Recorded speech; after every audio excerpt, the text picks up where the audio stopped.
Hello, this is Dr. Jason Munsell.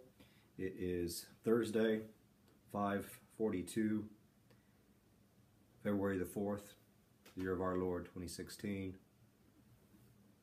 I'm offering you lessons, thus the nerd not sunglasses, real glasses. These were my dad's glasses in college. They actually work really well. Tiny magnification. You should wear them all the time. I like the nerd look. Yeah, see, I knew something would happen like that. Because this is a little loose. Oh, come on. Sorry. Let's see, these are really, it's really hard to do.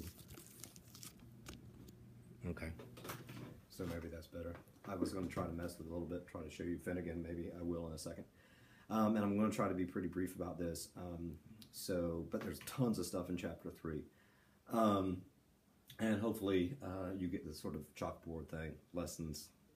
After the big sort of theory stuff from chapters 11 and 12, even though chapters...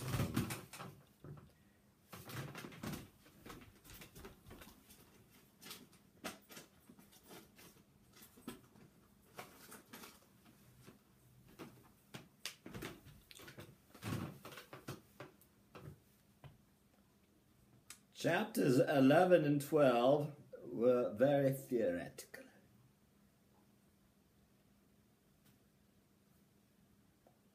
But also implied a lot of things. But we're about ethics, the theory, discourses of renewal. But this chapter 3, I hear Finnegan. Hey Finnegan. This is his monkey.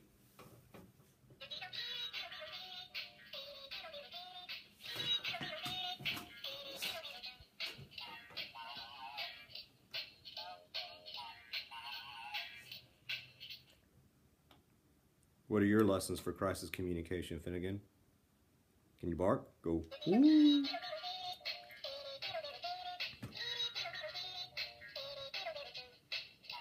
Here. Go get it. Okay. Back. Sorry. Folks did want to see Finnegan, so there you go. He's sort of sick. Got some tummy innards problems. But in any case, okay. Let's get to this. This chapter 3 is very, very practical. It's meant to be very, very practical. These are lessons for effective crisis communication. Look at this guy. Look at him. What are you doing, little boy? What are you doing? You want to play, don't you? You want to play. I'm sorry. I'm lecturing. I can't play right now, Finnegan. I'm sorry. Okay. So. Oh, jeez. This is like the best online lecture ever. Okay, there's a preface to all this stuff. So again, all this stuff is very, very practical. They do say that it's very simple and to the point, or some of them are very simple to the point. There's a lot of these things, people, you know, yeah, they know they should do certain things, but they just don't do it. And some, again, some aren't so simple, but they sort of seem like they're simple, but I guess in actually doing them, it's very, very difficult. What? And so I this chalkboard thing, lessons. What do you think, Finn? What you barking at? Okay. And by the way, I organized this sort of from the perspective of the chapter and all the various sections. And you'll notice that there are certain sections that allude to about a particular lesson, and then there's some that aren't. What, Finn? Lesson 1 is determining your goals. So determine your goals is lesson 1, or lesson 1 here. Determine your goals for crisis communication. Okay. And this sort of goes back to ethics and values. Finn, no. Shh. Be quiet. Be very quiet. I'm lecturing. And so, but you also know there's always multiple goals But they say goals are often broad value statements that can help guide decision making for the organization. One goal of crisis communication can be to reduce the impact of the crisis of those affected. Another goal of the crisis may be to keep the organization's image intact or maintain the customer base. So a lot of this stuff would be embedded in any sort of mission credo, so you can see how it's attached to chapters 11 and 12. And one of the reasons why I wanted to do 11 and 12 before we actually got to 3, it talks about issues of the CDC and how they dealt with various things. But basically, yeah, number 1, determine what your goals are. Yeah, that's it. So basically, what are your values? What's your mission statement? That's pretty much it. Have goals. What are your goals? And hopefully, if you're ethical, your goals are about the people. Be humane, not just about profit. Partnering with crisis audiences. This is really important, and embedded in here are lessons 2 and 3. Here they start talking about you got to have good relationships with your stakeholders, and I'll say more about stakeholders here in a second. But you got to have those partnerships, and I really liked the definition of partnerships here. Partnerships are equal communication relationships with groups or organizations that have an impact on an organization. Partners are established through honest and open dialogue about important issues for each group or organization. Partners may be advocates for the organization, or they may be groups that are antagonistic toward the organization. And antagonistic is important here. There's a theme in this chapter that you don't want to ignore the folks who are your enemies, who are against you, who attack you, whatever, the antagonists. You just don't, it's more than just, befriending those folks who are already your friends. How can you, et cetera, et cetera, et cetera. And so they say don't manipulate the stakeholders and all this type of stuff and get the information out there, even though there's privacy laws and blah, blah, blah. You can read it. But basically, lesson 2 is before a crisis, develop true equal partnerships with organizations and groups that are important to the organization. So again, there's another theme through this chapter and also throughout this entire book that seems to go completely and utterly against their definition of crisis, and that is you want to do things before a crisis, even though you cannot expect a crisis, but then you can sort of, I guess, assume that at some point you might have a crisis. But before a crisis, develop true equal partnerships with organizations and groups that are important to the organization. Lesson 3, acknowledge your stakeholders, including the media, as partners when managing a crisis. So you got to reach out. It's not just about your organization doing stuff. It's about everybody, all your stakeholders, which leads us to, before we get to the stakeholders, the idea of understand the diversity of the audience. There's 3 or 4 sentences here. So this is an awkward section, but just know that your audiences are going to be diverse. Okay, so you've got to perhaps target your communication to those groups, knowing that you might need to reach them in different ways.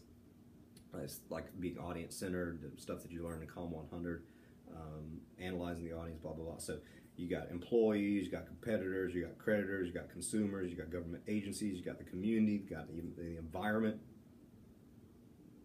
Hello, tree. I like you. I want to hug you. And the media. So the list can be larger, but to better manage a crisis and our time in preparing for a crisis, we must determine which stakeholders the organization considers primary and secondary as it moves. But understand that your audience is going to be diverse. You got a lot of folks out there when you're trying to communicate them to them pre-crisis, during crisis, and post-crisis. The next little section is about primary and secondary stakeholders. I thought it was funny. And I mentioned that before.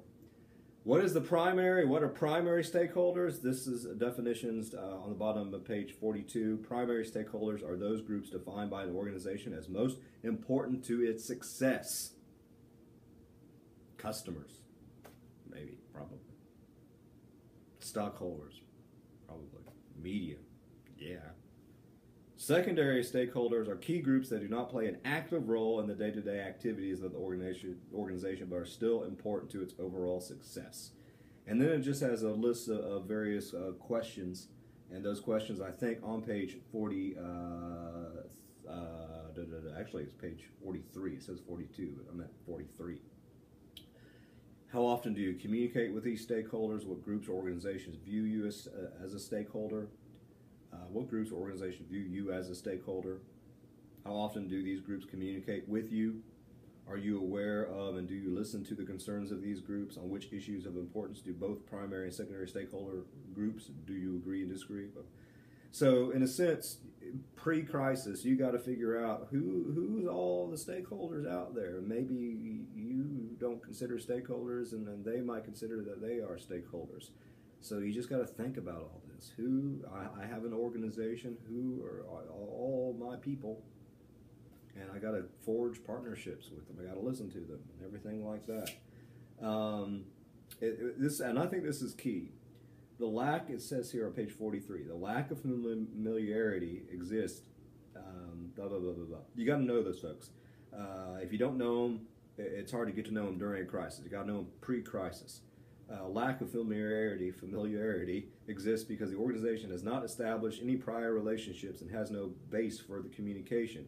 If an organization does not have a partnership with stakeholders prior to a crisis, the communication following one can be quite awkward and often ineffective. So you got to reach out to people beforehand. You live in a flood zone, let me reach out to you. You are a disenfranchised, oppressed group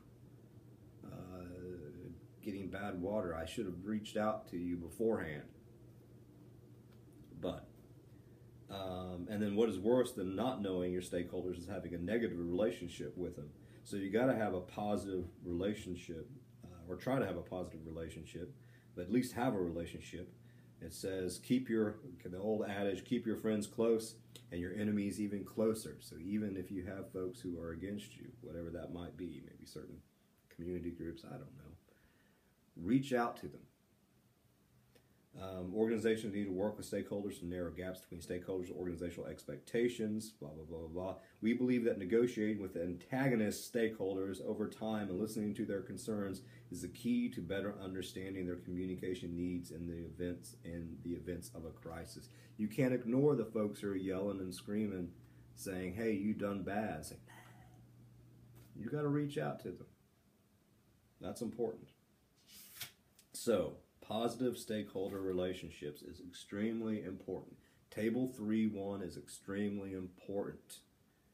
Very, very practical, but very, very important. You want to have a positive relationship with all your various stakeholders. A positive relationship is a symmetrical relationship. Both organization and stakeholder understand, acknowledge, communicate, and listen effectively to one another. So this is all about reaching out with different parts of the community, the media and everything like that. You have meetings and all that stuff, forums, pre-crisis. You got to know these folks out here. And then it talks about what negative relationships are, ambivalent and non-existent. You want to have positive relationships with these folks, even the antagonists, I suppose. Even if they're against you, you got to acknowledge and listen to them. We understand your perspective before crisis, hopefully. Then, lesson number 4. Number 4. Organizations need to develop strong, positive primary and secondary stakeholder relationships. Good. Then, it goes to a section on communication with underrepresented populations. It talks about cultural neutral approach, cultural sensitive approach, and cultural centered approach. Cultural neutral is bad. You learn this stuff in intercultural communication, whatever.